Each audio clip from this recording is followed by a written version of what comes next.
ჩვენ ზოგადად ვცხოვრობთ აი ამ საზღვარზე ეპოქების. გარდამავალ პერიოდში ვცხოვრობ და ამიტომ ამ გარდამავალ პერიოდში ასეთი მკვეთრი ცვლილებები არის ხოლმე.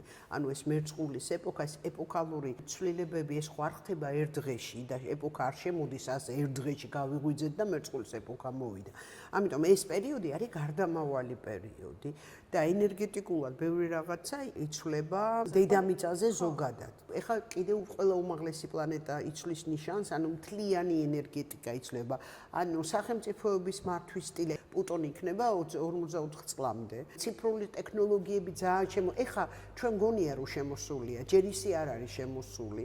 ანუ ძალიან შემოვა ეს ციფრული ტექნოლოგიები და ძალიან დიდ გავლენას მოახდენს საზოგადოებაზე. ძალიან იცვლება ჩვენი ცხოვრება, სანამ აი ეს პლუტონი იქნება მერწყულში. პლუტონი ნიშნავს ყველაფერს ხელოვნურს, ნახე, ხელოვნური ინტელექტი, ყველაფერი ხელოვნური და რაც მთავარია, ინფორმაციული სივრცის მართვა.